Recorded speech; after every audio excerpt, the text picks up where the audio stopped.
বাংলাদেশে রাস্তার মোড়ে মোড়ে মূর্তি স্থাপন করে দেশটাকে মুক্তির রাজত্বে পরিণত করতে চেয়েছে আল্লামা নূর হোসেন কাসেমীর নেতৃত্বে দূরে পাবলিকের নেতৃত্বে আমরাই তার মোকাবেলা করেছি।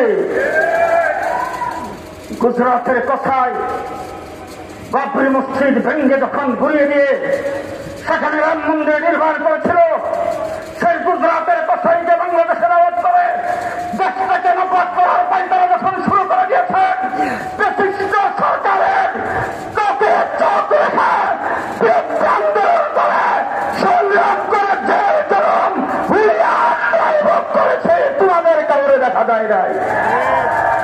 সংগ্রামীর সাথে বন্ধুগণ, আজকে ফ্যাসিস্ট বাংলাদেশ থেকে বিতাড়িত হয়েছে।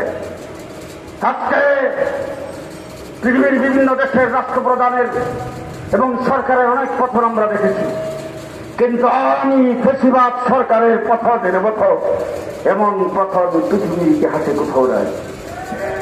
কোন মসজিদের ইমাম যদি তাদেরকে সমর্থন করে থাকে সেটাও বিদায়, কোন পরিহিত যদি তাদেরকে সমর্থন করে থাকে সেটাও বিদায়, তাদের আন্ডা বাচ্চা পর্যন্ত গর্তের ভিতরে ঢুকাইছে। কিন্তু আজকে সে আন্দোলন সংগ্রামের কথা যদি বলো, 15 বছর পর্যন্ত আমরা মাঠে ছিলাম, জেল জুলুম হুলিয়া ভোগ করেছি, কিন্তু তোমাদেরকে দেখেছি পাঙ্কা দিয়ে নৌকাতে বাতাস দিতে।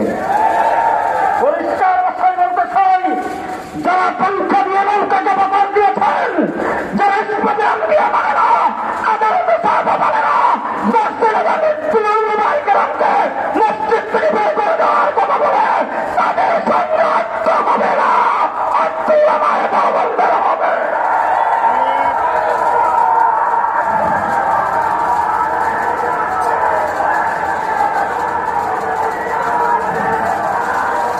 দেশের স্বাধীনতার সর্বভৌমত্ব টিকাইবার জন্য যদি প্রয়োজন হয়, আবার যদি লড়াই করতে হয়, সর্বপ্রথম এই দেশের স্বাধীনতার জন্য আমরা লড়াই করতে প্রস্তুত।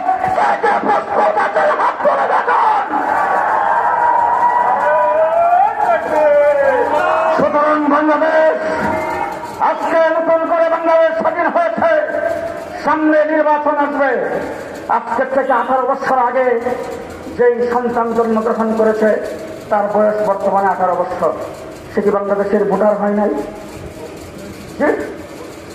18 বছর আগে যার বয়স 7 বছর ছিল সে কি ভোটার হয় নাই? গত 18 বছরে লক্ষ লক্ষ কোটি কোটি যুবক যুবতী ভোটার হয়েছে, একজনে ভোট দিতে পারে নাই।